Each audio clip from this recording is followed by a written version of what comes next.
Presentation in the Center for Historical Research's series on revolutions. Today's speaker is Marcela Echeverri Munoz. She will be speaking on Indian enslaved royalists in the Age of Revolution. And, Professor Munoz is Associate Professor of History at Yale, recently promoted to Associate Professor, so we can celebrate this academic victory. She studied at the New School for Social Research in New York and received her PhD in Latin American and Caribbean history from New York University. She's written about anthropology, she has training in anthropology, gender, and nationalism in mid-20th century Colombia. She's written about slavery, Afro-Latinos and indigeneity in the Spanish Empire, and state formation in South America. She's working on a big, sprawling project, transnational project about anti-slavery and abolition in Latin America that includes a Caribbean component. She's won fellowships from the Instituto Colombiano de Antropología y Historia, the Consejo Superior de Investigaciones Científicas, and the Fundación MAPFRE in Madrid, and other prestigious venues. So please join me in welcoming Professor Marcela Echeverri Munoz, who will talk to us about her research on Indian royalism. Thank you so much for your invitation. It's been really wonderful to be here. I've been really enjoying great conversations, all really quite related to the topic that I'll be talking about. So some of you will feel like we are going to keep continuing those chats we've had before. And this is about my first book that came out in 2016. It was just also translated to Spanish and published in Colombia, so I'm celebrating that as well. And very much, I think, related in interesting ways to the theme of the seminar. So I'm really, really glad to be here, and I look forward to talking with you about your thoughts on my project. The gold-rich southwestern province of Popayán stood out in the viceroyalty of New Granada. New Granada is the term I'm going to be using to speak about colonial Colombia. So Popayán, in the southwest, stood out because the vitality of bullion for the imperial economy put this province and its inhabitants, native and arriving, at the center of the Spanish monarchy's rise and expansion in America. Between the 16th and 18th centuries, Popayán was marked by the resilience of the Amerindian population that inhabited it, the formation of an aristocracy of land and mine owners, and the arrival and adaptation of a significant African population brought as enslaved labor, but who soon established communities in slavery and found routes to freedom. Let me show you, of course, a map to make it easier for you to picture this area.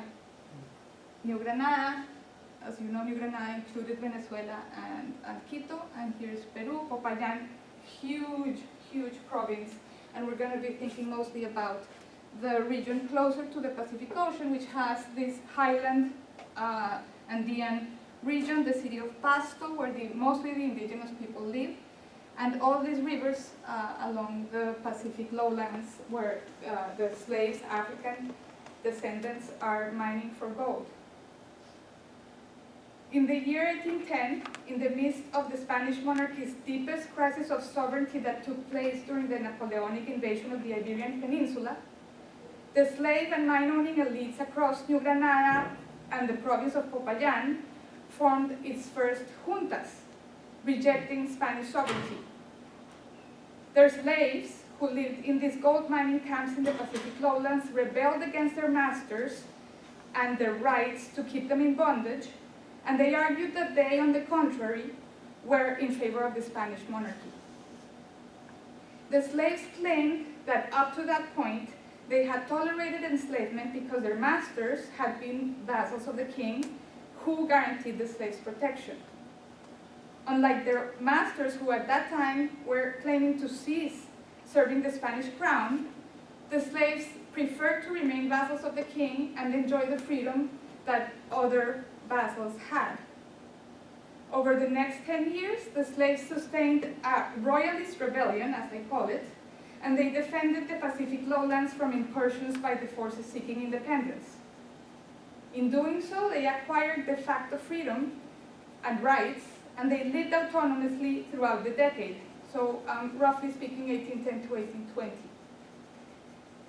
Parallel events developed in the interior Andean highlands of Pasto, where indigenous communities united with Spanish forces to defend the king and the monarchy. As the monarchical crisis expanded into a long war that engulfed their homeland, the North Andean Indians of the city of Pasto embraced the opportunity to manifest their loyalty to the Spanish king. Militia service became an avenue for social mobility in some cases. Collectively, they received special concessions in exchange for their military service to the crown, providing a new means of protecting and expanding the Indians' rights in the imperial context.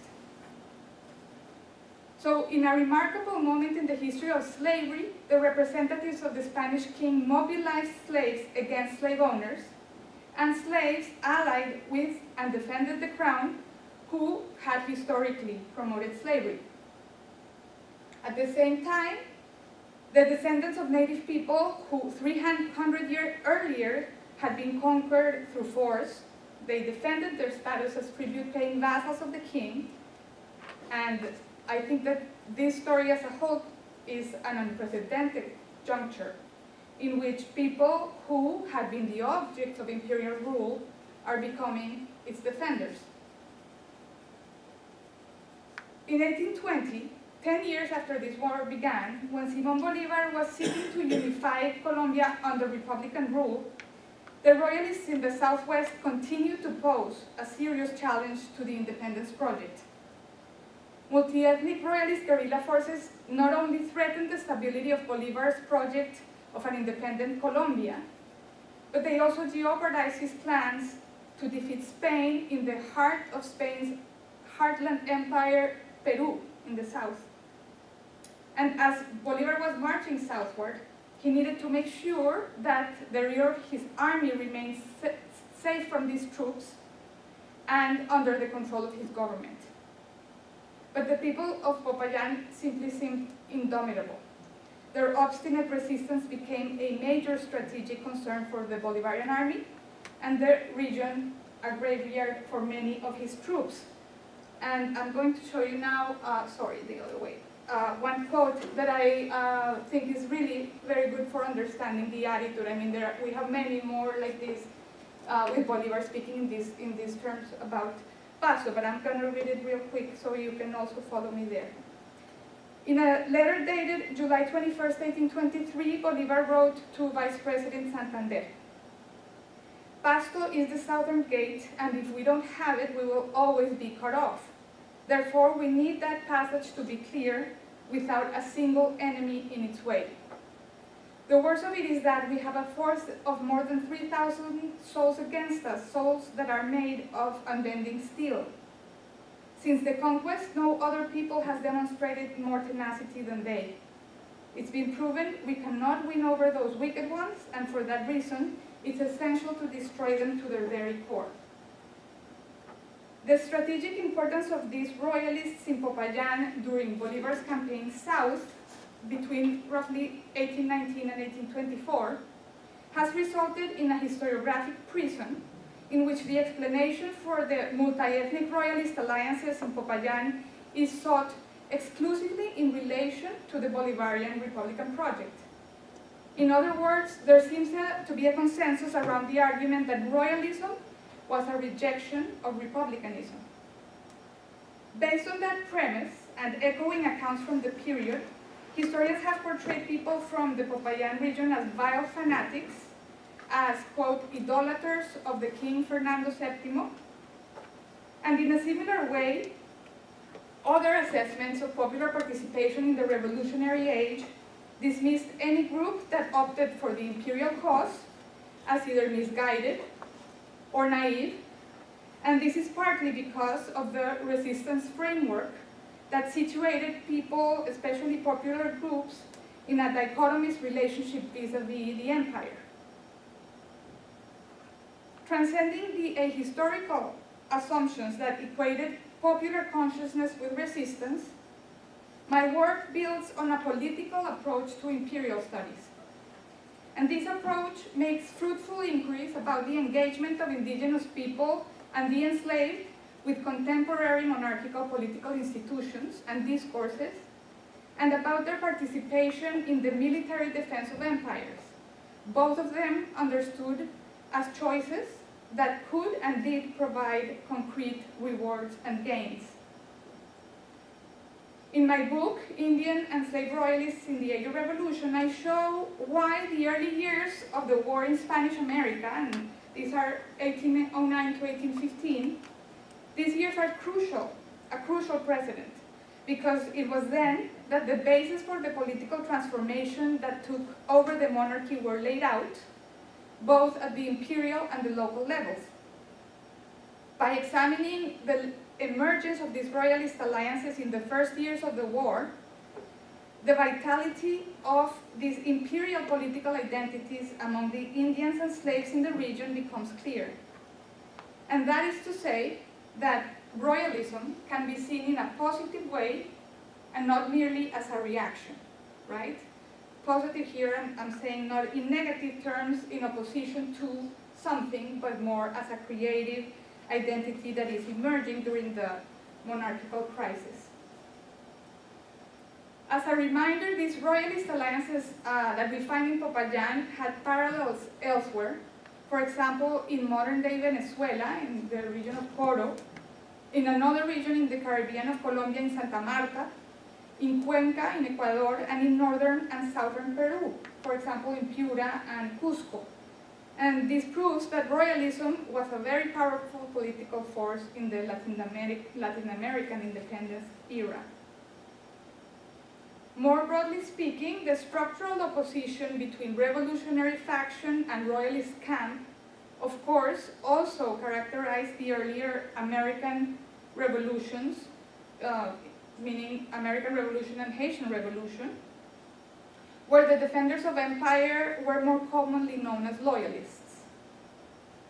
Teleological assumptions about the implicit logic of political action as revolutionary in the 18th century have carved a very deep conceptual antagonism in the historiographies of all these revolutions, the Age of Revolutions paradigm itself.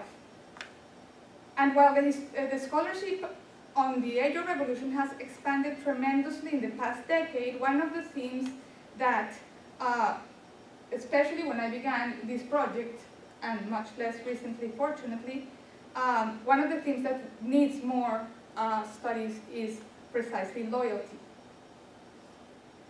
And one important thing, I think, is that people still consider loyalty a phenomenon mostly linked to elites, right? So I argue that Popayán's long-lasting, multi-ethnic royalist alliances actually constitute a particularly fertile ground for analyzing the diversity, complexity, and impact of the politics of Indians and slaves during the Age of Revolution. In my book, I situate the province of Popayán and these Indians and the slaves that I studied who participated in the royalist alliances in the region, and I use royalism as a lens to rethink the temporal, spatial, and conceptual boundaries that generally structure the narratives about the Age of Revolutions. So as a contribution to our debate in the frame of your seminar, I will argue that embracing the challenge of understanding why and how Indians and slaves in the northern Andes supported the Spanish crown in the years between 1808 to 1825, we actually destabilize our understanding of revolution and the revolutionary age. In fact, in the case of Popayán, we find ample evidence that popular royalists were themselves engaging in the main ideas of the revolutionary age, such as citizenship and freedom, and that they also had radical goals, and their political engagement brought radical consequences to the 19th century Hispanic world. My study illustrates why we need to widen our scope to the areas before the North Atlantic and the Caribbean, where most of the studies of the Age of Revolutions have focused up to now. The North Andean Pacific region of Popayán contrasts in important ways with the North Atlantic Caribbean region that historians of the Age of Revolution generally study. And this is particularly so because Popayan offers a single regional frame with which to analyze indigenous and Afro-diasporic politics. And it reveals previously unexplored parallels and connections between the legal identities and political challenges of Indians and slaves in a territory under royalist control during a time of revolutionary change. Indeed, Popayan is an ideal case study for bringing together the historiographies of indigenous people and people of African origin and descent, which are generally separated in historical studies. The indigenous society of Pasto, the second largest in New Granada, had not been part of the Inca Empire. Thus, the northern Andean region provides a different perspective on the Andes than does Peru. And seen in the broader context of the slavery in the Americas and the African diaspora, the two defining features of Popayan's slave society were the absence of plantations and the coexistence of enslaved Africans with indigenous people. At the same time that slavery was a legal identity that framed the enslaved people's political options, these people had constructed their visions of freedom by drawing from the example that Indianness as a legal status represented. Let me expand on this point and explain how this case furthermore demonstrates the importance of establishing a dialogue with the paradigm on the Age of Revolutions. As a result of the particular way in which revolution was defined by R.R. Palmer, which is largely pinned to white male democratization and North Atlantic modernization, and the way it was periodized, and I'm thinking mainly 1760 to 1800, the independence processes of Latin America were originally written off from the Age of Revolutions narrative. Shifting the focus from the earlier studies of the revolutions that privileged Anglo or French processes to looking at the hemispheric dynamics during the Age of Revolutions is a strategic turn for enriching our understanding of this period. The other two revolutions in the Americas, Haiti and Latin America, are transatlantic in origin and deeply connected to the European revolutions during the 18th and 19th centuries. Overcoming the conceptual and chronological limits of this narrow Palmerian paradigm, we can see the relevance of the French Caribbean and the Iberian Americas for a deeper understanding of the revolutionary age. And I'm sure you all know that much of the scholarship on the Haitian Revolution in the last 50 years has criticized that definition by chronological criteria of the Age of Revolutions that excluded Haiti, right? And not only Haiti, but what it really implied to exclude Haiti. Basically, now we are including people of African descent and slavery and race as central subjects in the Age of Revolutions. And in the same vein, in the last 2 decades, historians have also revised the Iberian world's exclusion from the Age of Revolutions. The temporal distance between the 18th century revolutions and those that took place in the 19th century obviously means that there are particularities in the Iberian experience. And these particularities are precisely what points to the multiplicity of the experiences in the revolutionary era.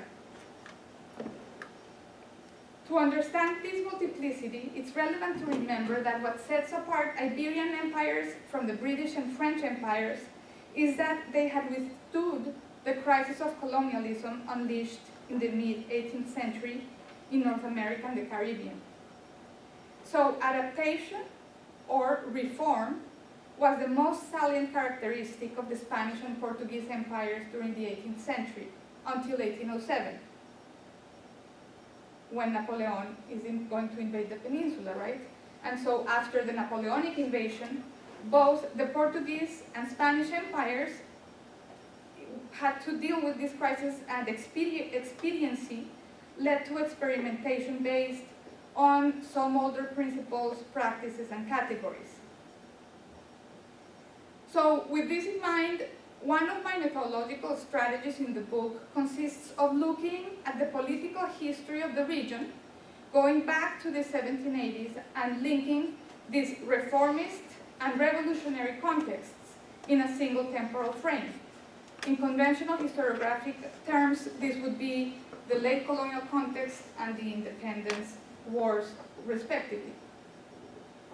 The Bourbon king Philip V came to the throne in 1700, aiming to restructure the Spanish Empire, and during the 18th century, the Spanish monarchy went through deep reforms carried out by Philip's son, Fernando VI, and Charles III. And then, following the Napoleonic invasion of the Iberian Peninsula, the crisis of the Spanish monarchy led to autonomous projects and to war in Spanish America, beginning in 1809. So what I do is that I look at these processes both together and from a broader Atlantic angle as seen as part of the revolutionary age. After the Napoleonic invasion of Spain, the Royalist territories, like Popayán, were theaters of deep political transformations, which were brought about by military dynamics and other liberal innovations, such as the application of the 1812 Cádiz Constitution, which had been conceived and promulgated in the city of Cádiz. In a time marked by antagonisms, uncertainty, disorder, and improvisation, political opportunities arose for all colonial subjects. Royalist Indians and slaves in Popayán championed imperial relations that would benefit them, and their military and political engagement with royalism had consequences for all political relations in Popayán. That is to say, they were pivotal to the course of this war, and they also shaped the changes brought about by independence. The negotiations that favored Royalist Indians and slaves during the last 20 years of Spanish rule clearly set conditions and limits for the process of Republican state formation after 1825, when Simón Bolívar and José de San Martín finally overcame the Pacific Royalist forces. So what do I mean by the Pacific Royalist forces? Because that's another one of those terms that I made up. But for a good purpose, and I'll tell you exactly why. So the second methodological strategy in this book I use is spatial. The first one was temporal, and the second one is spatial. The main shift here is telling the story of Popayán between 1780 and 1825 outside of a preconceived Colombian national territorial frame, and instead demonstrating how, during the Wars of Independence, this region was strategically articulated within what I call the Pacific Royalist bloc. And so I will now show you a map of a little part of South America in which you can see, obviously, the New Granada and Peru, and imagine why this framework is so relevant. So, bordering on the Pacific Ocean, Popayán was a frontier area that lay between the Viceroyalty of New Granada's southern border, the Kingdom of Quito, and the Viceroyalty of Peru. And during the crisis of the Spanish monarchy, roughly 1809 to 1822, Popayán also lay at the strategic intersection of two divergent large-scale political processes, with most of North New Granada embracing anti-colonial ideals and experimenting with local rule, while Royalist Peru sustained a successful resistance against Creole-led insurgencies in New Granada and Rio de la Plata, so present-day Argentina. In this context, a Royalist alliance took shape across the Pacific region of South America from Panama to Chile, including Peru, Quito, and Popayán. And the strategic location of the areas in Popayán inhabited by the Indians, Pasto, and the slaves, the Pacific lowlands, allowed them to negotiate local rule with the Royalist authorities who had been seeking to defend this province from the insurgent threats since 1809. This gold mining region around which the province economy pivoted was especially coveted by all regional powers north and south of Popayán, and I'm speaking specifically of the cities of Cali and Quito.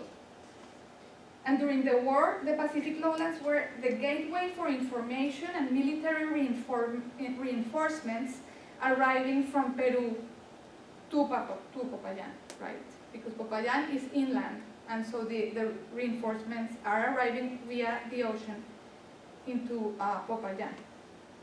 This means that with the consolidation of what I call the Pacific Royalist Alliance, the enslaved in the minds of the Pacific lowlands became especially important because they lived in a strategic area that the Royalists needed to secure in order to receive the military support from Lima.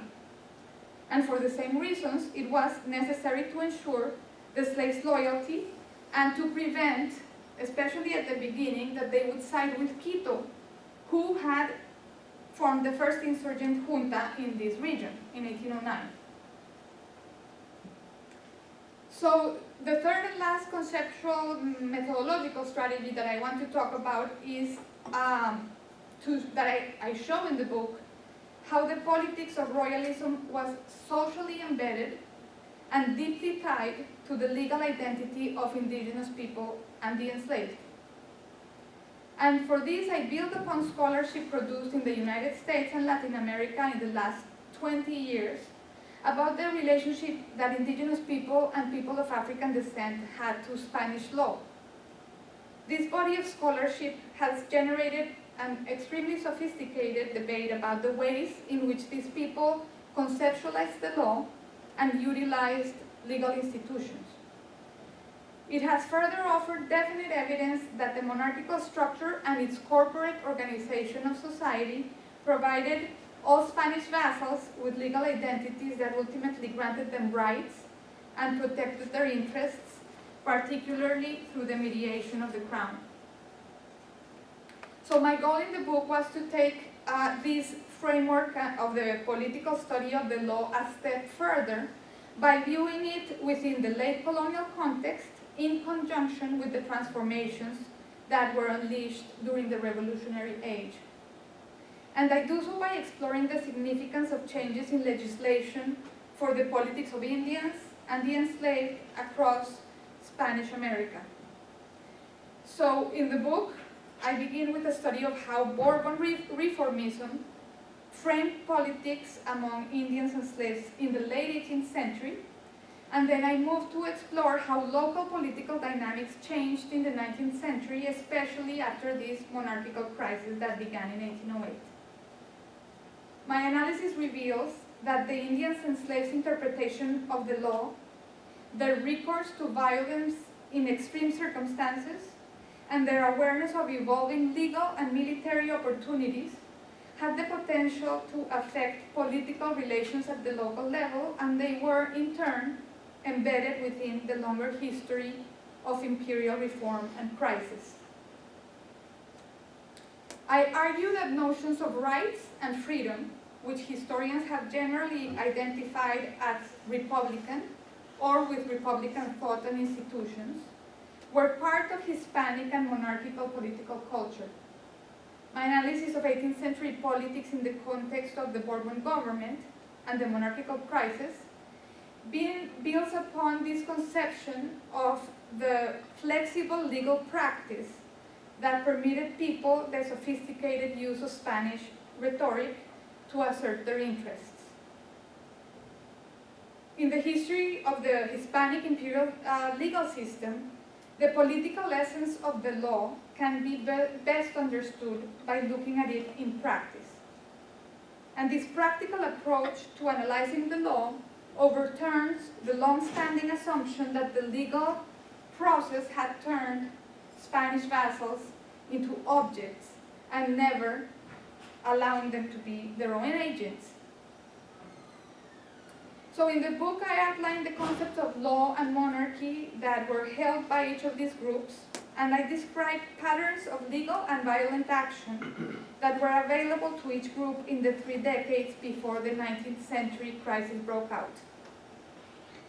Focusing on the centrality of legal politics to subaltern antebellum political culture, I show that Indians and slaves' appeals to the king justice were not naive or mystical, as some historians had suggested earlier. Monarchy's political culture was continuously reinterpreted by different social sectors, including the Indians and the slaves, and its continual state of flux reflected a constant on-the-ground negotiation characteristic of colonial politics. So I want to illustrate this with a couple of the examples from the book, or more the history that I found in my research. But most importantly, highlighting that last point about colonial politics being seen as dynamic and fluid, right? I think that a big part of the consequence of my work, which clearly is focused on the revolutionary context and is about revolution and eventually nation-state formation, has consequences for how we think about the colonial period and Spanish colonialism and colonial society more broadly. The narratives that were created during the independence wars about colonialism was that it was backward, obscure, etc., right? So much of what I have done in the book, especially the part about the late colonial context, is to undo that image and to show it as quite dynamic and not necessarily backward, constantly changing the Bourbon reforms and obviously the action of people on the ground to make this a really quite dynamic society rather than static, backward, and so forth. So a central character in the emergence of these royalist alliances was the governor of Popayán, whose name is Miguel Tacón. He became a controversial figure because he led the repression of the insurgency that emerged, as I said, first in Quito and later in Cali between 1809 and 1812. Seeking to contain the rebellion in these neighboring cities, Tacón mobilized the Indians and slaves in the province, generating a political transformation when he established strong links between the local government in representation of the crown and these groups. At least two additional factors converged with the governor's swift move to guarantee the loyalty and active service of the Indians and slaves in the province. At the local and regional level, the first factor is that royalism was framed in the powerful gesture of Peru's Viceroy Fernando de Abascal to embrace Popayán in its attack to the insurrectionary movement in Quito. Some historians would say, actually, that Abascal was trying to expand his jurisdiction, right? Because maybe you remember that one of the things that the Bourbon reforms did was to reduce the jurisdiction of Peru, and it linked Quito to New Granada. It also created the Viceroyalty of Rio de la Plata, right? So Peru had been kind of shrinking out of these Bourbon reforms. Some people say that what Abascal was trying to do was to gain, again, this very large territorial control, and one of the things he did precisely was to move northward into Quito and Popayán. The second element that is crucial here in the imperial level is the Cadiz Constitution, which was also a fundamental element in the process of renewal of royalism in Popayán, as well as in Peru. So what I like to argue here is that we need to integrate these three elements, right? The politics of Abascal in South America, the imperial Cadiz context, and the royalism of the Indians and the slaves, right, to explore the historical content of these royalist alliances in Popayán. When, after 1809, Miguel Tacón and Popayán embarked in this process of jurisdictional orientation toward Peru, Quito was the opposite of Popayán. It turned into the insurgent autonomist junta. And the support that Abascal gave to Tacón in this moment is very important, not only militarily, as I already told you, but ideologically. Although Popayán was part of the Viceroyalty of New Granada, communication between the governor of Tacón and the Viceroy of New Granada, Antonio Amari Borbón, who was in Santa Fe, was very slow and complicated, and this worsened during the crisis.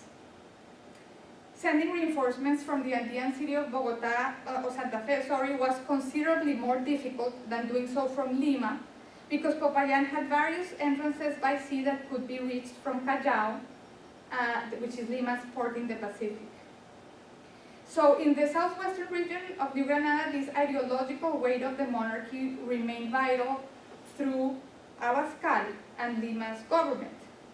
And in other words, Popayán Royalists were really linked to the monarchical authority and power that Abascal offered, which the whole Viceroyalty of New Granada had lost.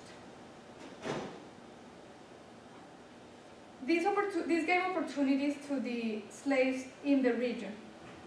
And of course, the way in which the elites aligned in Popayán also is one factor that became important in the decisions that the slaves made.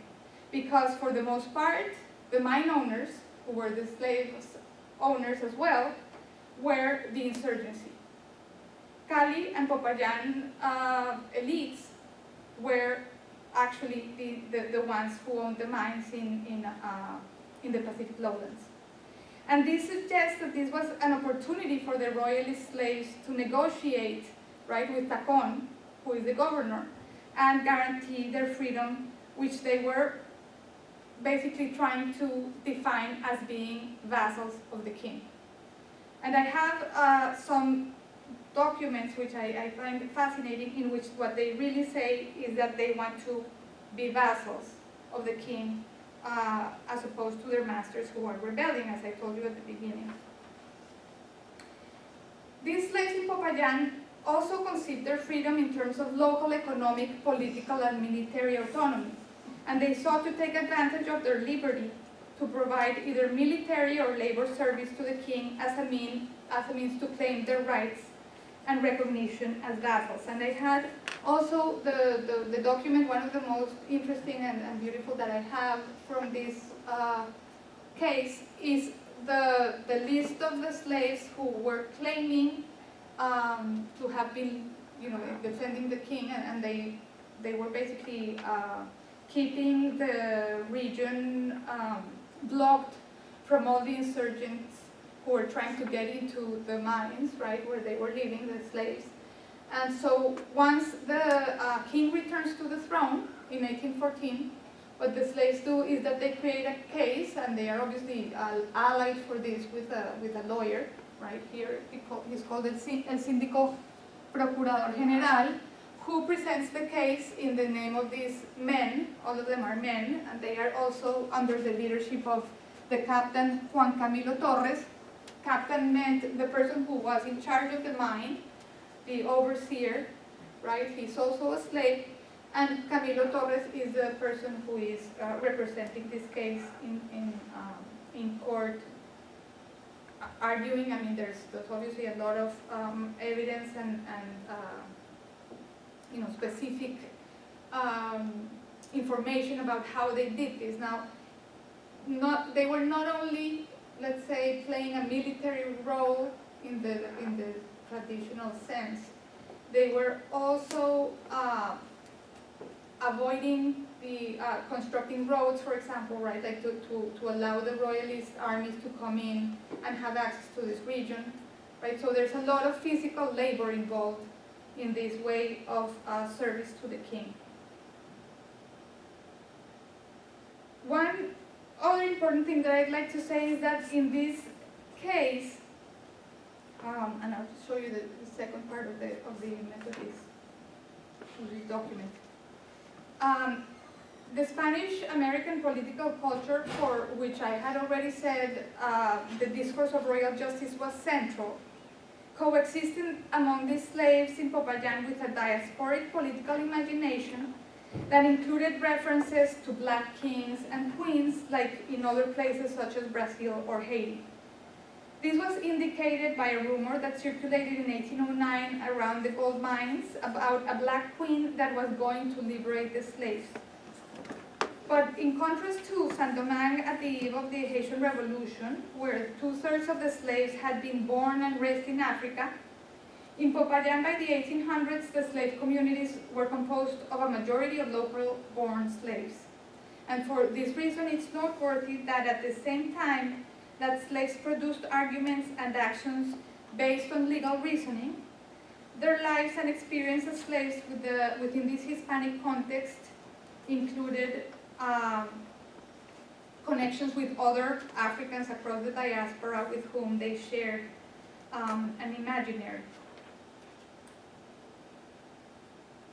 So I want to move now to tell you about how it is exactly that I see the Cadiz Constitution, having an impact on the politics of Popayán, and this has more to do, in this case, with the Indians.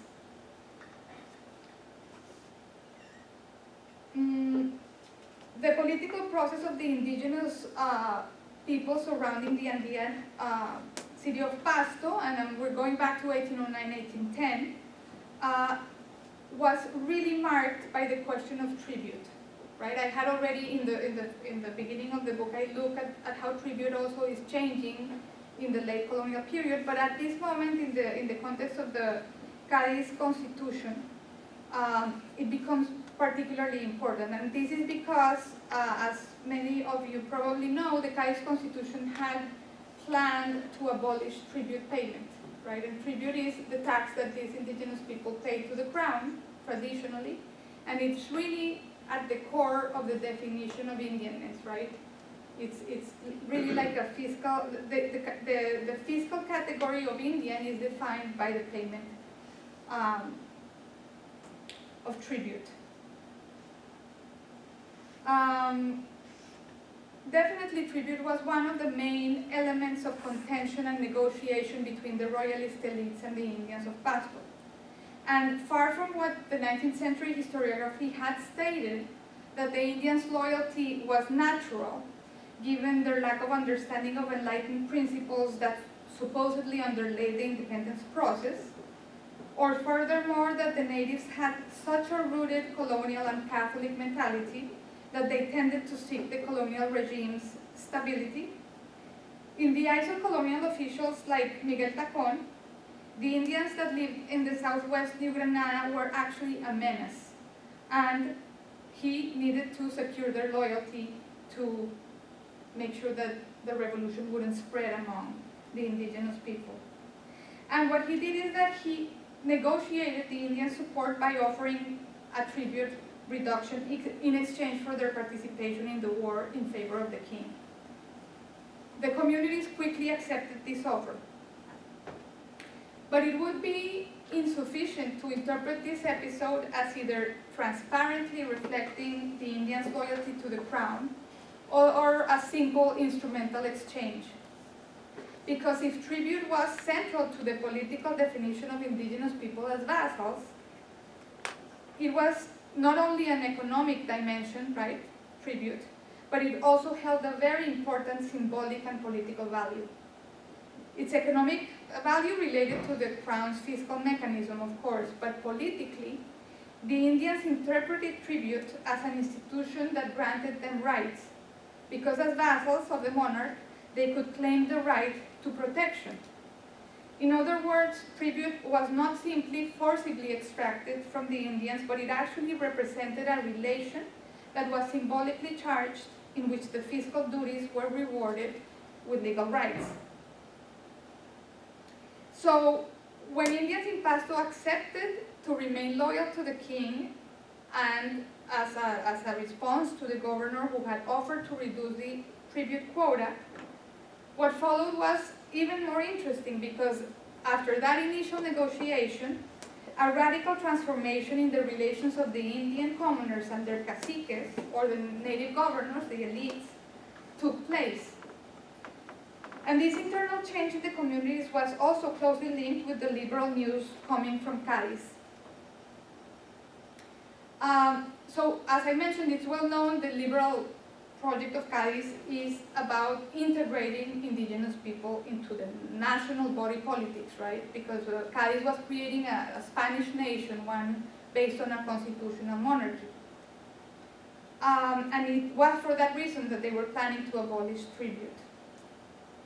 The conditions of the war in each locality filtered the application of this project, so we know that, sorry, I got lost because that the actual results of Cádiz varied everywhere, and there are, you know, multiple studies, very rich, coming out on this question of Cádiz in the context of the Spanish monarchy.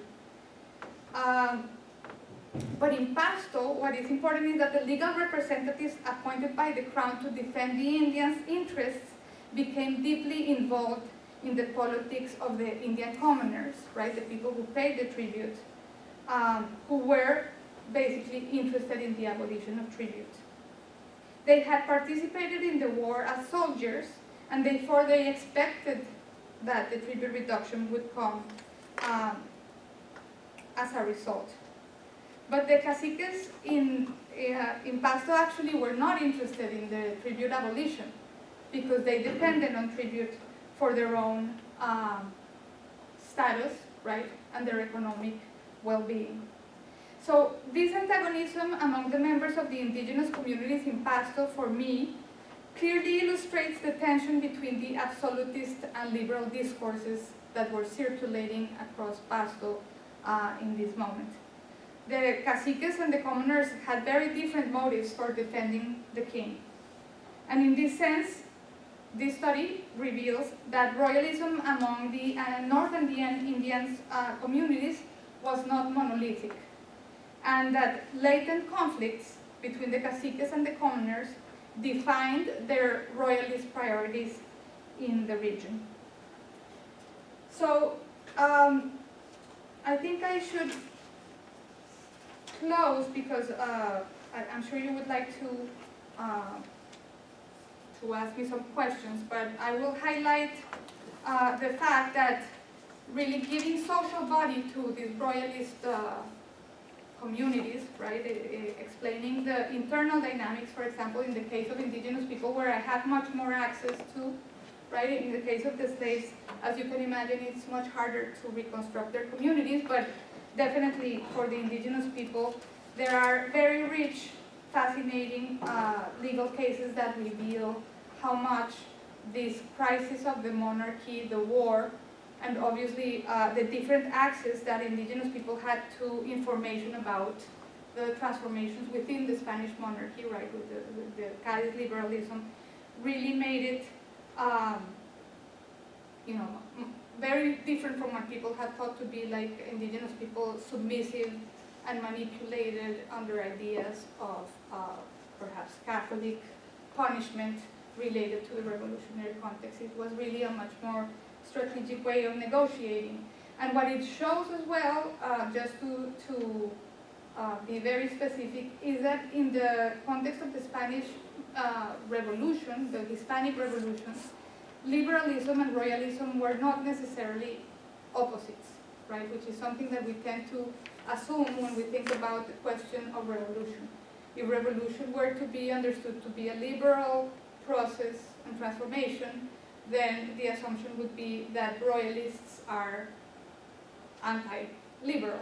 But in the context of the Spanish monarchy, which is one of the things that I was telling you about how this specific case contributes to thinking about the age of revolutions, the question is absolutely different because liberalism and royalism are actually interacting, not only in the context of Cádiz and the fact that the constitution itself is liberal, but in the lives and in the politics of indigenous people, in this case in the northern Andean region of South America. So I will leave it there, and I obviously would love to hear comments or questions if you would like me to expand on anything, or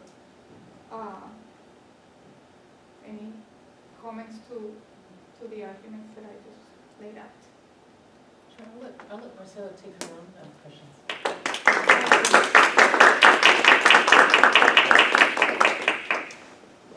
Oh, yes, please. I'm like so ready for questions.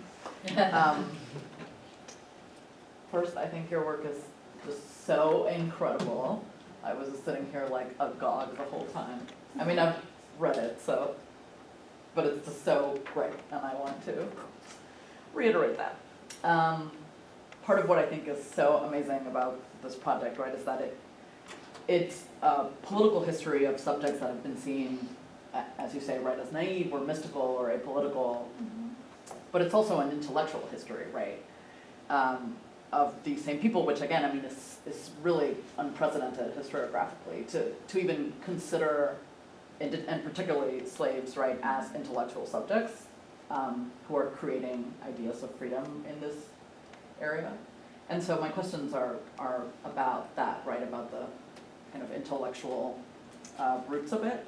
I was wondering, you mentioned a little bit about references to a black queen or whatever, so I wanted to hear a little bit more about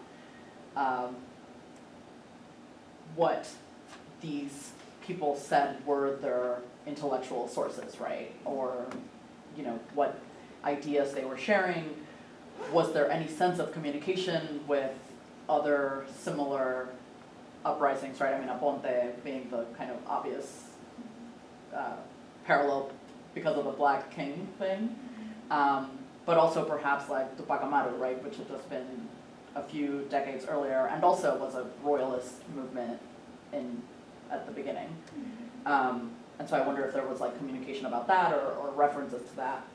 And then I also wanted to hear, which you started alluding to at the end, right, about kind of what the social life of these communities were. You said that they had achieved, quote, the fact of freedom, and I think you talked about it more in terms of how they were negotiating their legal position, but I wonder how that played out in their actual communities, right? What did achieving the fact of freedom mean in their day-to-day life in these places in Popayanes?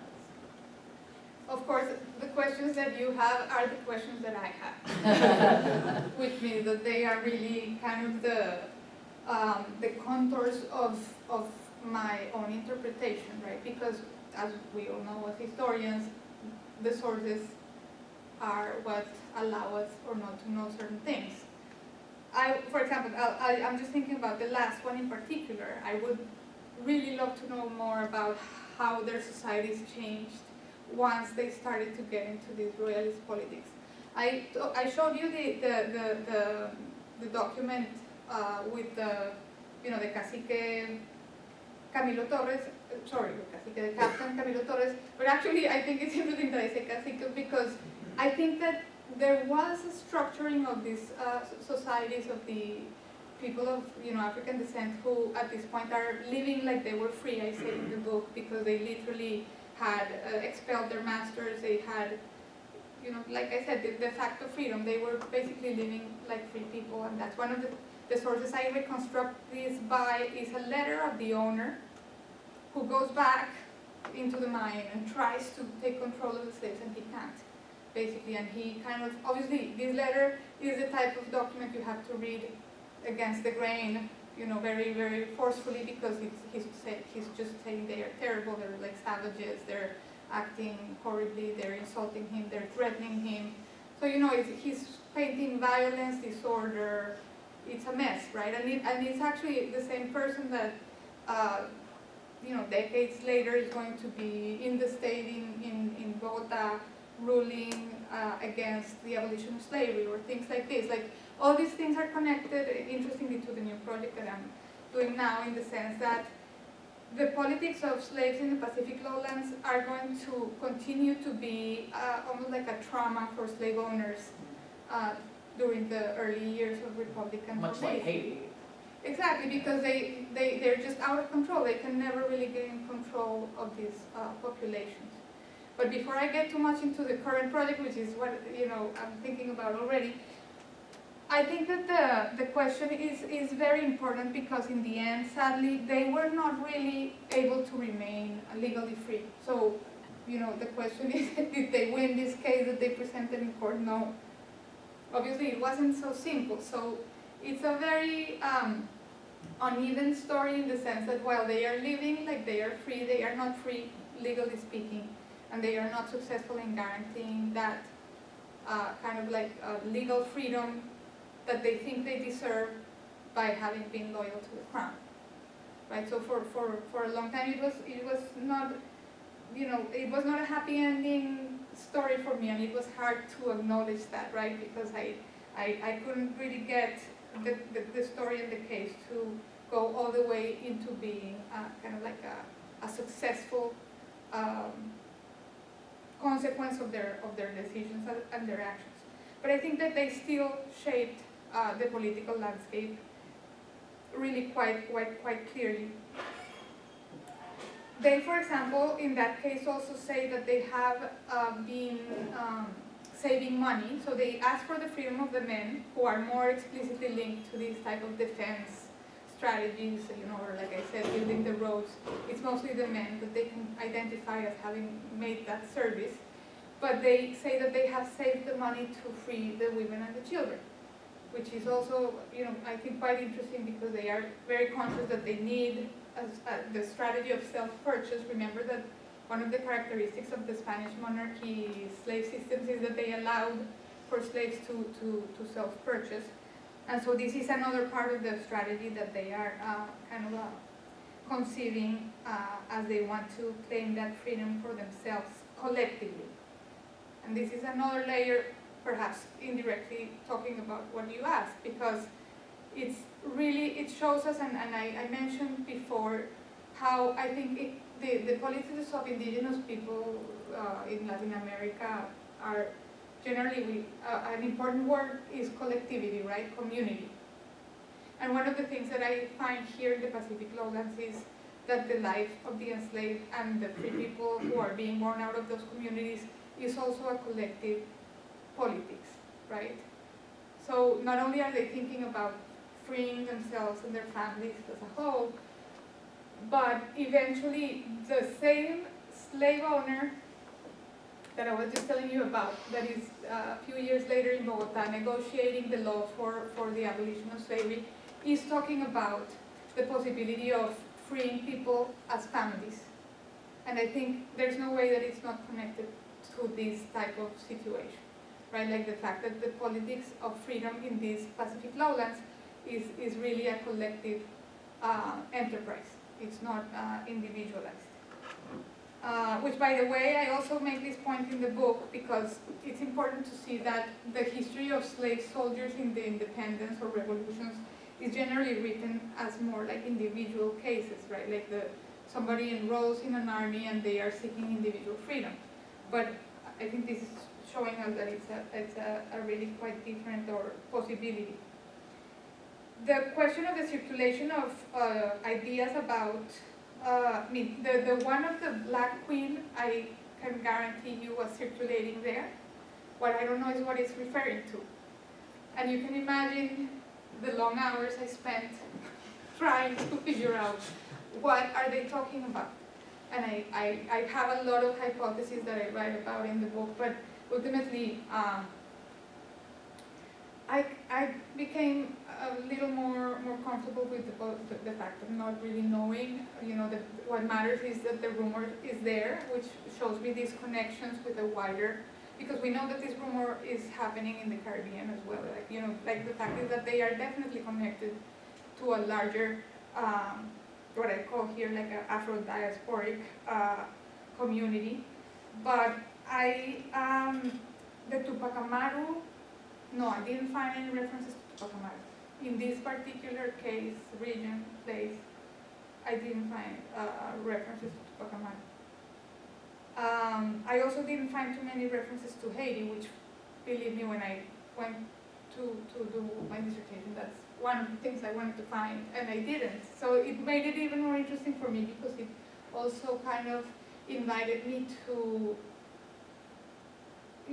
at the time I began my dissertation, it was also becoming very Haitian-centric, all this question of Black politics, right? And so it's good also to realize that it doesn't have to be connected to Haiti to be either radical or definitely,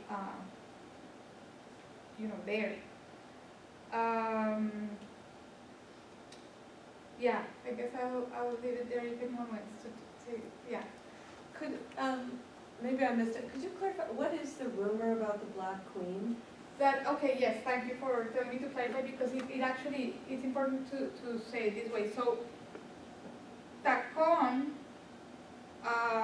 no, somebody writes a letter to the governor complaining, and he says that there are rumors that Tacon, the governor, is freeing the slaves.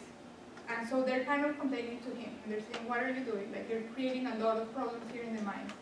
And in that letter he says, and a year before, and we're talking now 1809, the slaves have been meeting in juntas, and they use the word juntas, which for me later became fascinating as well, because of a rumor of a Black Queen that is going to free the slaves. And they say, typically this is a language that in Spanish America is very typical, and they say that the owners are hiding this queen and they don't want them to, to free them. So like it's kind of like, it's a form of a rumor that is very typical. We have it also in the Caribbean, actually during the context of the Cádiz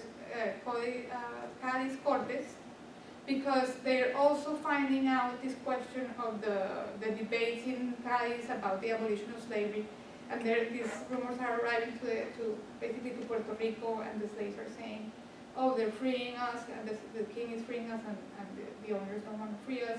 I mean, it's like a similar form of the rumor, right? Only that here they're literally talking about a Black Queen.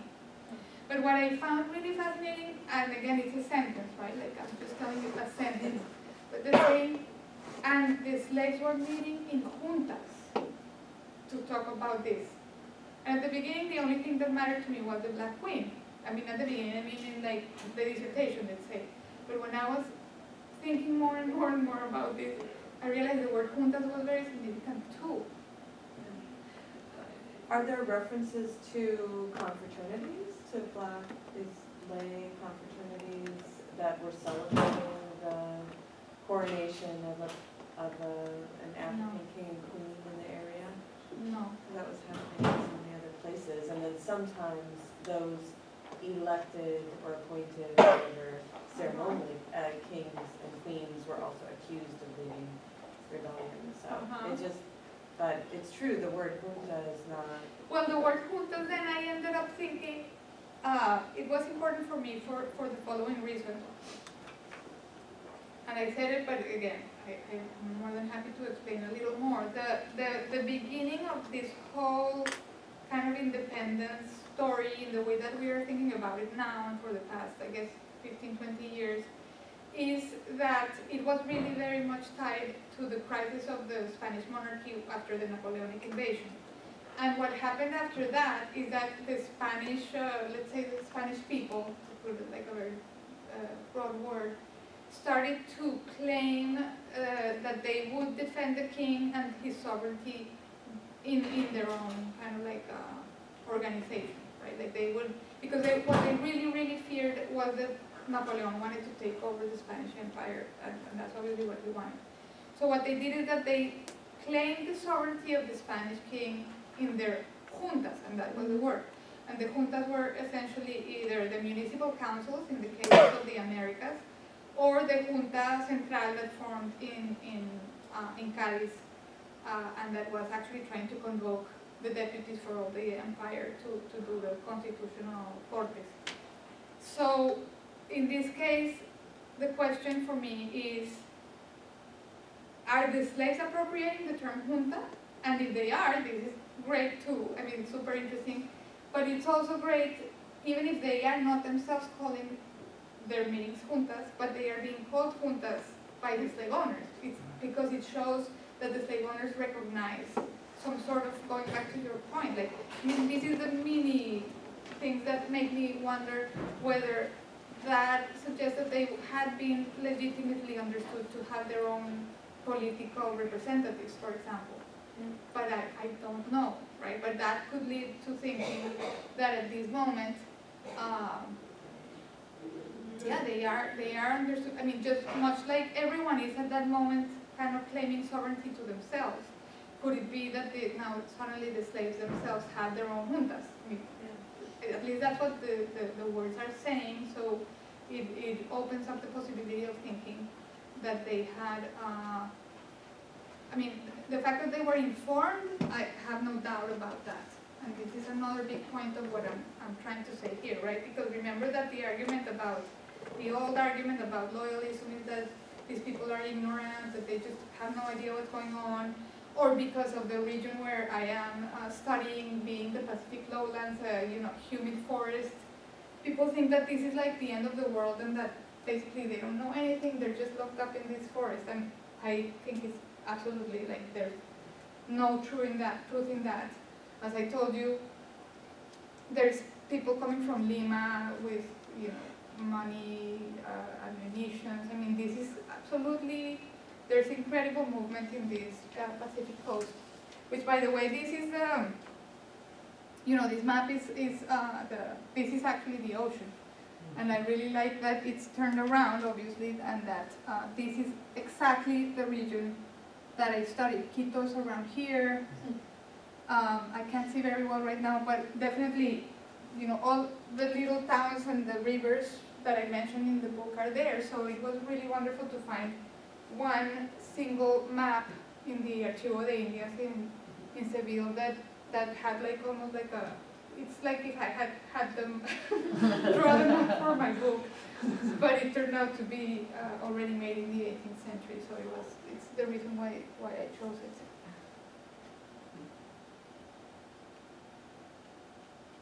Yes. Thank you, Marcela, for the rich presentation. I'm curious about the association between liberalism and royalism, because to many places that came too late. In other places, it created the liberal monarchical supporters and the sort of more traditional monarchical traditions, at least in Bolivia. The last defender of the crown was did not want anything to do with Cadiz. So I'm curious about what happens in your region, Popayán, after Spain kind of goes back to absolute monarchy, say, during the Wars of Independence, but later on, say 21 or depending. To the defenders of the monarchy. So actually, yeah, another good thing to clarify, I was going too fast at the end because of time, but the story where I find the caciques not being so convinced about the idea of abolishing tribute has precisely to do with this question of absolutism and liberalism, at least in my interpretation. Because maybe if you want to turn it off, I think it would be fine. For sure. Yeah. Because my argument, of course, this is again my interpretation, is that for the caciques it was very convenient when the king came back to the throne. They kind of came out with a very strong hand to try to undo all the changes that had happened during the Cadiz rule.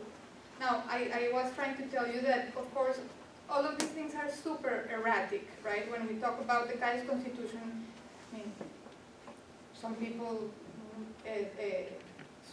swear to the constitution, but that doesn't mean that they're applying it, right? Like all these things have to be taken with like a grain of salt. Like they are receiving the constitution. They are in particular in this region under the constitutional rule because Toribio Montes, who was the person in Quito who was in charge now of Popayán, was a liberal. I mean, we know that.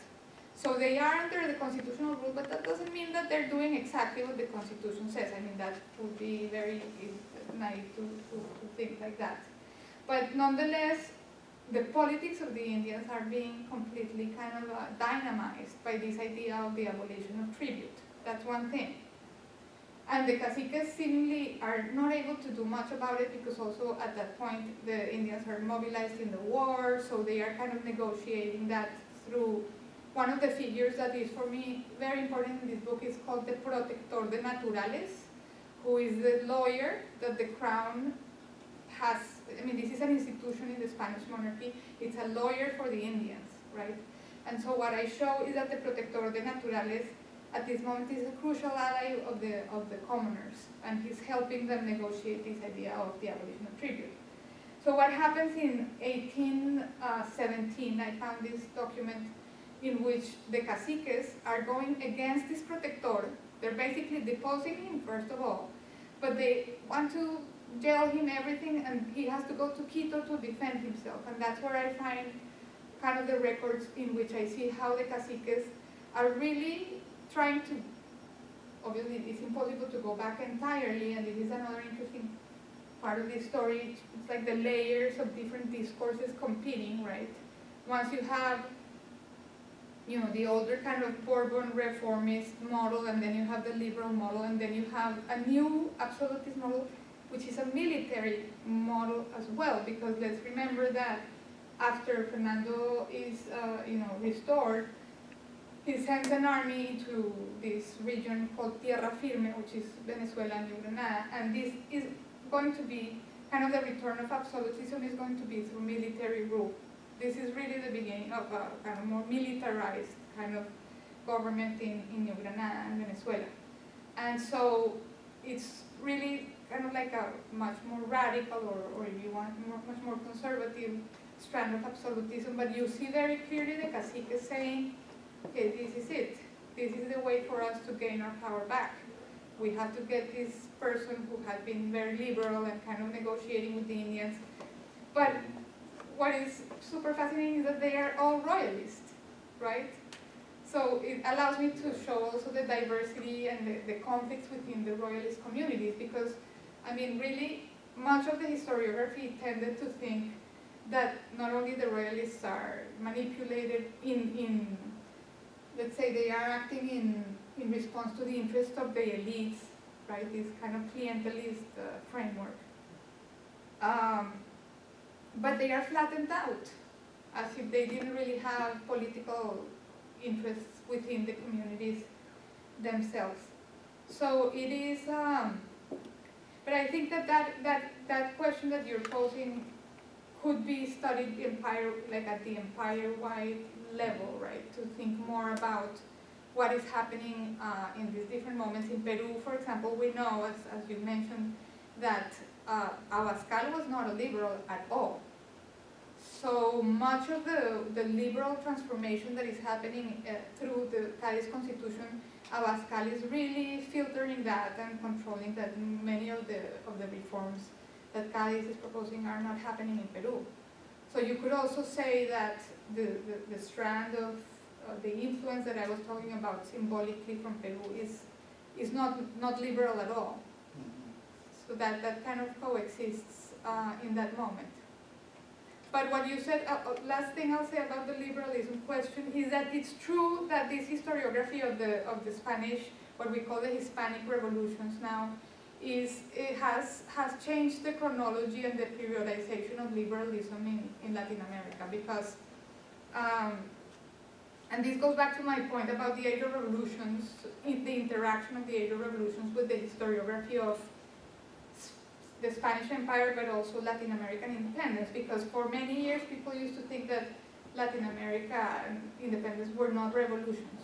You must have heard this, because that was kind of the standard narrative before. And what happened, and this happened independently of the Age of Revolutions paradigm, right? It happened mostly either in France, with an author called François Javier Guerra, or in this country in, a professor called Jaime Rodriguez, and in Latin America for sure, many people doing similar work, in which the understanding was that how can we not see the incredible transformations that are happening in this moment? I mean, it's not only an elite transformation. I think that the historiography either of popular politics as such in the revolutions, or the historiography of nationalism and popular classes. I'm thinking here of Chuck Walker, Peter Guardino, people who showed, Florencia Malon, Greg Grandin, who showed how embedded the popular classes have been in the process of nation-state formation. I mean, it's not a matter of saying, what do the elites want? That's kind of focusing on the elites is never going to give us the perspective of the popular classes. So if we look at the popular class, they are completely embedded in this process of nation-state formation. So these transformations on the one hand, allowed us to think about the let's say the early 19th century, the first 2 decades of the 19th century, as revolutionary, like if you want to use that word, and then start to kind of have a dialogue at least with the Age of Revolutions paradigm, right? Which had, as I told you, excluded Latin America, but on the other hand, I think it's an interesting exercise also for the historians of the Spanish Empire to see what it means to think about this Age of Revolutions paradigm. The liberalism question then is very interesting because it's a liberal transformation that is coming from within the monarchy. And it's coming the 1810s, right? And it's not copied or inherited from any other, because of the question of the reaction to the abduction of the Spanish king, they are sort of looking inward, right? And this is where much of the Cádiz Cortes studies are so fascinating. What could they really do, these deputies, to justify writing a constitution and creating a constitutional monarchy? I mean, it was pretty radical, right? Like, to this kind of, historians call it a mutation. I love when they just think this is absolutely change, a big change. So I do believe that this is the beginning of the history of liberalism in Latin America, but it's a different liberalism than the liberalism of the 1850s, which is the one that normally people would think about, like in a more kind of traditionally thinking liberalism, for example, as connected to federalism. Supposedly that happens more toward the middle of the century. So for someone like Rodriguez, I don't know if you have read his work, the liberalism of Cádiz is less harmful, if you will, than the liberalism of the Creoles, the one of the later period of the 19th century. This is all for debate and more research, et cetera, right? But I think it's an interesting question because when you think about, for example, the indigenous people that I study and the attempt to really, the confluence, so to speak, with these liberal reforms, you can see that it's not the same reaction or kind of like a dispossession that you would find 50 years later with the liberalism of the Spanish American republics, that is much less perhaps accommodating of the priorities of the indigenous people, particularly when it comes to the question of, again, collective rights, which is what the second liberalism is absolutely not interested in kind of recognizing. But the Cádiz, because it's coming from within the monarchy, and the monarchy does have this corporate structure, and it will always, I mean, that's kind of its particularity, then the liberalism is embedded in those social forms and notions of rights. Yeah. Well, I have a couple questions. Yeah. I loved your presentation too. It's very suggestive. I really like the way you complicated what these histories of revolution in this period and the kind of opposite, setting up royalism and freedom as opposites. Mm-hmm. So one is about regional influences. So is anybody paying attention to what's going on in Brazil and the fact that the Portuguese royal family will end up there? Is there, which is a very different flavor of royalism, I would assume. Is anybody in either the officialdom that you're looking at their correspondence, or any of the Indian or Afro-Latino groups, are they aware of those sorts of developments? And I wondered if anyone reacts later to Paraguay, and which engages in land redistribution. I mean, really, it's almost, for a while, under one of the Colonial, this is sort of an experiment in, they accept a degree of economic autarky. They're not, they understand they're not going to engage in the same kind of economic development as everyone else, but they create a relatively equal society, at least for a while, or make there's a sort of kind of unique relationship between the political leadership and the ordinary citizens in an effort to empower them economically and politically, in not in a classic democratic way, but in a way that makes for real change. So, is there any? Do you see any of those sorts of connections? Well, I did not find them. It's kind of a similar frustrating answer in the sense of not, but I don't think that means that there are no connections. I would imagine that, first of all, if I had tried to find them, maybe they would have been there. I think it's, I mean, the Brazilian case is so incredible, and I was really lucky to have at that moment the book of Kirsten Schultz, who also went to NYU, and so I was, kind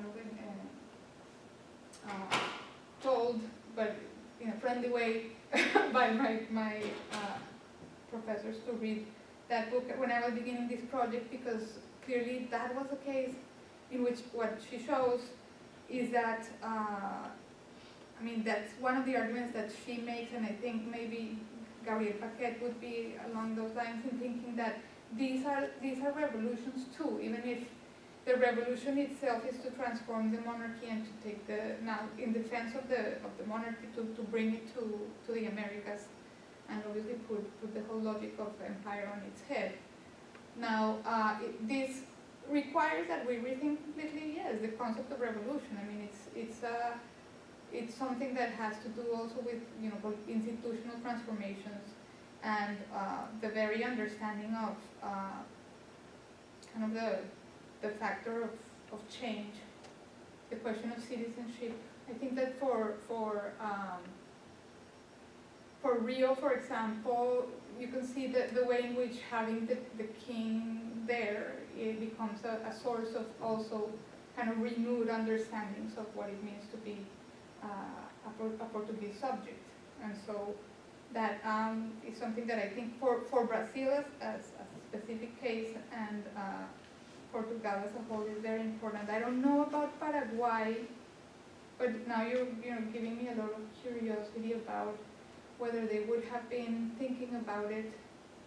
It's later, but I wonder if or maybe there's a kind of shared wellspring, or a shared set of, or maybe these sorts of political ideas developed independently, or maybe there is another sort of shared source of political ideology and political thought amongst that, because there's a lot of veterans of the revolution involved in the construction of the Paraguayan state. So. Yes. Military, could be coming out of, but where they're getting their kind of economic ideas, where the idea of redistribution of resources and so on. Yes. So the other question I had was about religion, and about was there any reaction against what was the revolution portrayed as, were the Republicans portrayed as anti-clerical, and was that part of both Africans and indigenous maybe rejection of some of the message, because they thought that would also be a secular state would also undercut some of the ritual life, positions of leadership, and another form of citizenship, or religious citizenship, and gave them a religious court system which operated in a place to claim position, validity, or even power in a religious context. No, it's a wonderful theme, and very much, let's say, with a long connection to this question of the royalism, in part because, unfortunately, the way that Jose Manuel Restrepo, who I didn't mention by name, but he's really the person who wrote the first history of it's called Historia de la Revolución de Colombia, so it's kind of the first history of Colombia, but it's not only the revolution, but the whole process of state formation of the larger Colombia, the one that included Venezuela and Ecuador. When he wrote about the Royalists, he would literally call them fanatics. That was kind of the term. Idólatras, I said it before, idólatras de Fernando VII. So they're like blindly following the king and and yes, he used to to tell the story very much throughout the idea that they were being manipulated by the priests. So when I started this project, and I was writing, a story that would not, it was kind of like the opposite of manipulation for me, I started to move away from the analysis through the question of religion. When I realized that it's so central, right? Like it's, at the same time, it's sort of unavoidable to think about some of the things that you said in terms of how the political culture is embedded in this very interesting kind of state-church alliance. There's no way of thinking about monarchism without thinking about Catholicism in this moment in time. But what I ended up doing was looking at how, in fact, in the records, you can see how priests, for example, are going to be on both sides, luckily, right? So that I could kind of show that you have church representatives who are in the revolution, and actually in Cali, the region that is most close to Popayán, they are very much kind of complicit with the insurgency, right?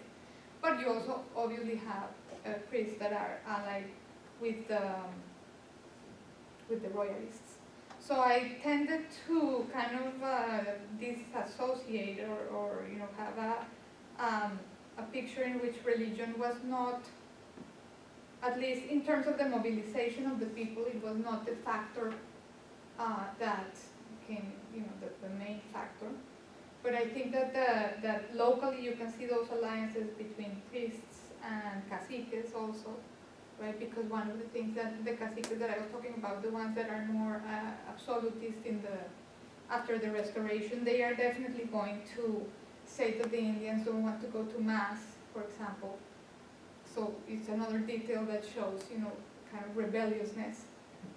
But that's the interesting part again. I go back to my insisting on the fact that the Royalists of the more absolutist strand are seeing the liberal Royalists as rebellious, and they use the word rebellious. So it's kind of like very interesting, right? So this type of social conflict can come with different discourses attached. It doesn't have to be necessarily going back to the question of liberalism as well. But I think we could still do more because the issue of more broadly speaking, the church and independence in Latin America has gone through very interesting transformations too. We know, for example, there's a book by someone called Scott Eastman, and it's called Preaching Spanish Nationalism. And what Eastman shows is precisely how important the church was for the liberal transformation in Spain. So the fact that the churches were themselves places where this liberal constitution was being kind of, what should I say, taught, right? Remember that this idea of sermons, in the Spanish context, the sermons are very important. In this particular moment, they would make sermons for the constitutional monarchy. So they were educating people on the constitution through the model of the sermon, and that in that role, obviously the priests were very important. So I think that's where you see some flexibility for the question of to what extent the crown is, let's say, anti-liberal or not. It depends obviously on the place, but I think that they were real actors in that transformation as well. Yeah. Sorry, hope nobody else had a question. So my question was about, you talked a lot about one of your main approaches is kind of thinking about as a spatial history, right, and reconceiving Popayán as this border space, et cetera, et cetera. I was wondering also if then the actors you're talking about were themselves rethinking the kind of spatial position of Popayán as well. Were they conceiving of it as, well, now this will become a different space because we live here and we'll have freedom here, or were they just, or did they not mention it at all, or were they like, oh, I guess the Spanish Empire will continue with its like set spatial boundaries and we will just be a different legal category within it, or whatever. Were they also having conversations about space and thinking about that changing? The Indians and the slaves thinking about space changing. It's not an easy, I mean, perhaps I have not asked my question in that way, but what I can tell you is, for example, I had in the last chapter of the book that was not a chapter in my dissertation, I wrote it after because I wanted to look at precisely the arrival of Bolivar, which I hadn't gotten to in the dissertation. And it's a very interesting moment because it's when the elites of Pasto, who I didn't talk much about, but the elites of Pasto during the majority of the period are Royalists, obviously. But when Bolivar arrives, they make an alliance with Bolivar. So this is like a turning point. 1822, Bolivar arrives and kind of is able to get these people to sign off to, yeah, now we're part of Colombia. And the Indians and the slaves don't accept that. And so then you have this series of rebellions that are what actually makes, I told you this from the letter, this is what makes the region so famous, because it's kind of like this moment when Bolivar doesn't know what to do. But at this moment, the people who are in arms, so to speak, are the Indians and the slaves, and not anymore the local elites. And I thought, for me, what was fascinating, right, to think about what type of precisely connections I could try to imagine were existing between the highlands and the lowlands. Because also this is a rebellion that is kind of much more, again, they're blocking once more the entrance of the troops of Bolivar into the Pacific lowlands, but the people who are able to get into the Pacific lowlands with resource like food mainly, because the Pacific lowlands depended on the food from the highlands, are the indigenous people. They are the ones who are the cargueros who transport the goods from the highlands to the lowlands. So I think that is in some ways revealing connections between these two regions, right? And how the economy of the mines, for example, is definitely crucial for the sustenance and the power and the kind of potential that they see in resisting this Bolivarian invasion, basically.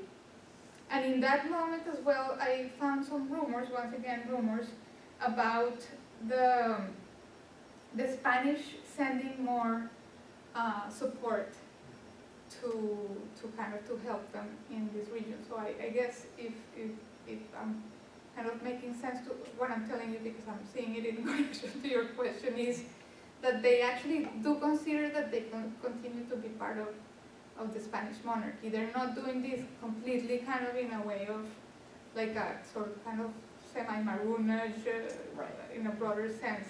They're still connecting their rebellion to Spain. And then it's interesting because then the vice president of Colombia writes them a letter, a horrible letter, and he says, come on, please forget about this. You are some really minuscule, kind of lost people in the middle of nowhere, and nobody's going to come to save you, and we are just not going to give up. We're not afraid of you, and so forth. So it's very clear that in their imagination of trying to survive as a project, they do see the connection and perhaps the need of that support coming from Spain.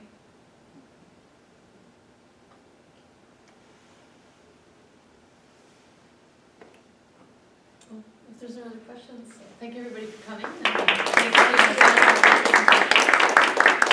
And I should say, Gil Joseph is coming next Friday, so Bearskin with Gil Riches this weekend, next week. So